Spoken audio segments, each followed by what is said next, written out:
I'm supposed to talk about my meatless journey yesterday, but I got distracted because my yoga tools came in and I had to go get that done because I have an event I'm going to this Saturday. But I wanted to talk about how it feels being almost 2.5, 3 years meatless, and it really feels amazing. I definitely feel like a different person, only because my body does feel different. I feel like my body kind of looks different.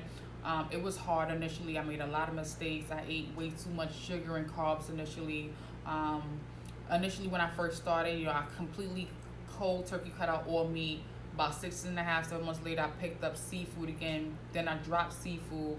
Now I'm back on seafood. So, I definitely eat, crabs, salmon, tilapia, filet. I definitely eat seafood. I definitely eat a lot of baked fish, fried fish, grilled fish. But the journey was crazy. I went from not only cutting out meats, but changing the kind of oils I cooked in, changing the type of grains I bought. I turned everything to whole wheat, including from white rice to brown rice to quinoa to couscous. I definitely, started buying whole grain pasta, spinach and zucchini pasta, tomato pasta, gluten free pasta. Same thing with rices. If I did buy white rice, I try to buy the gluten free white rice or not try to buy it in excess like that. Even changed the juices, stopped buying Pepsis and Sprites and stuff like that, and started buying, more waters, more fruit based juices, more juices with less sugars in it, such as the Trader Joe's brands, the Whole Foods brands. I even got a juicer as well too, so now I'm able to make my own juices in the house. So I'm not really buying a lot of Sunny Delight or Sun Kiss or Tropicana juices, although there are the regular household juices that other people like to drink, like the Caribbean Punch and the Island Punch, which are super sweet and they go really fast. So I really find myself they're here, but I don't drink them that much. My daughter doesn't drink them either. She has her own juices and water she drinks as well. We kind of have like separate food in the house because I eat a lot of the meatless food and everyone else doesn't. But I just say all that just to say it wasn't just me cutting out meat out the diet. It was also changing the kind of oils I cooked in.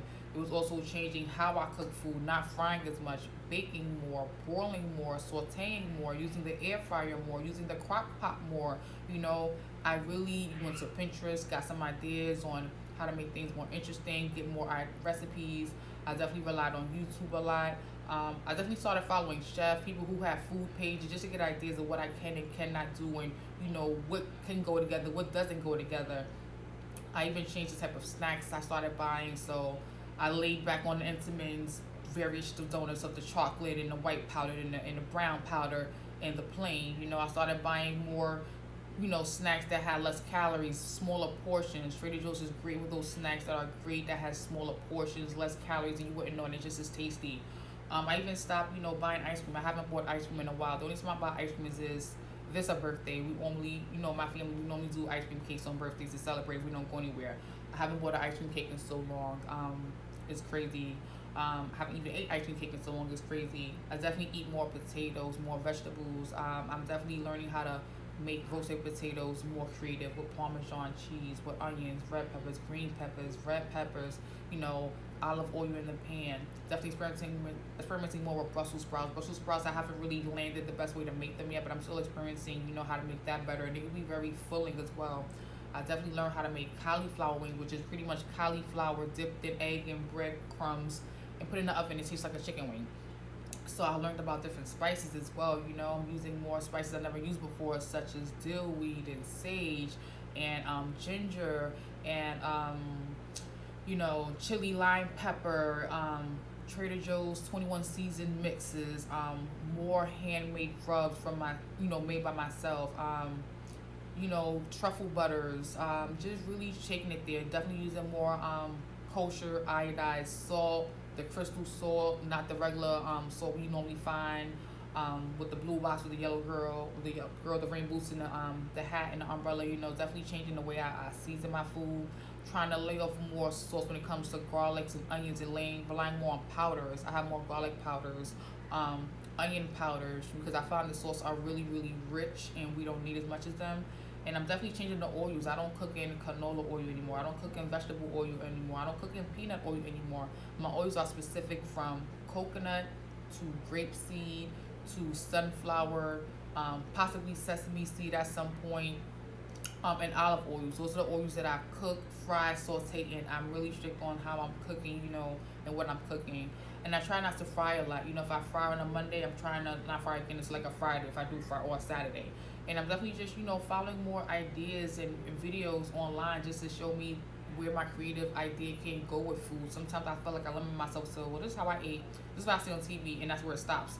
And I like to look online and to get ideas of how to make things better, make things different. So that's good for me. You know, we all have a different experience when it comes to cooking. I definitely don't want to be a chef. I'm definitely not here to say I can cook the best or I have the most exciting meals. There's definitely nothing about that. It's just I'm excited about the journey and where I am and where I came from, and me still being able to be consistent on this journey and not have to worry about feeling like, oh, well, I'm tired of eating this. I want to eat something different, you know? So, again, that's really important to me. Jazzing up your food, making your food taste better than you expect it to be, you know? Not always having the tradition, vegetables, carbs, meat, you know? Switch it up.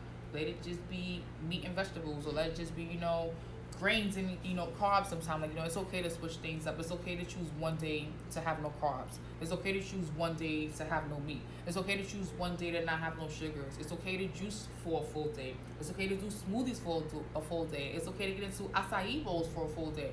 So there's so many different things you can do with this food journey. And again, it does require you throwing out your whole kitchen. That means throwing out the Lorries, maybe throwing out the adobo with the heavy seasoning, maybe throwing out the sazon packet, you know, maybe throwing out, you know, the gallon of peanut butter you have that's crunchy, maybe throwing out the grape jelly, maybe throwing out, you know, the box of Entenmann's donuts, maybe throwing out, you know, the Kraft macaroni and cheese. Like, it can be some of those things, a little bit of things. It depends on how disciplined you are in your house. For some people, if they see it, they're gonna eat it. So you can't buy it, so you don't eat it, you know? So to each his own. For me, I feel like, you know, I'm at the point where I can cook meat and not eat it.